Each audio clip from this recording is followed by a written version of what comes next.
Trots.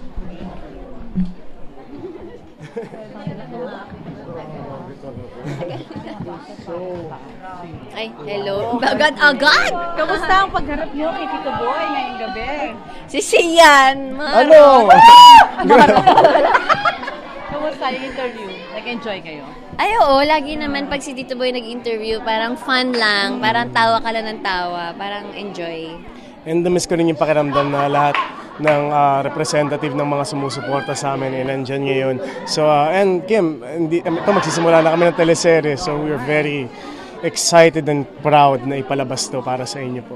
Kumusta ang fast talk? Kakaibang fast talk ang ginawa Kakaiba natin. talaga. Hindi ko inakala. Para bago lang commercial gap lang binigay. O, kayo magpapasok. Kami magpapasok. Oh, parang ang hirap pala ng fast talk na ikaw yung magtatanong dapat mabilis ka rin.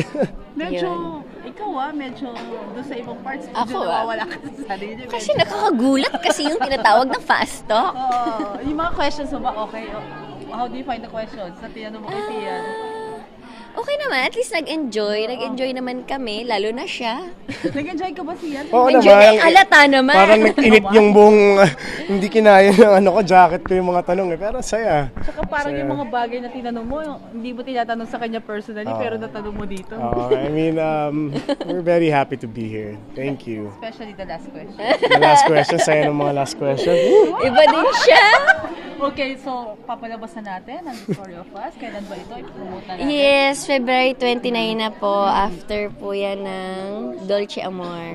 February 29 after Dolce Amore. Maraming salamat po. Please support the Story of Us. Thank you guys. Okay, Salamat. thank you. Thank you. Cute.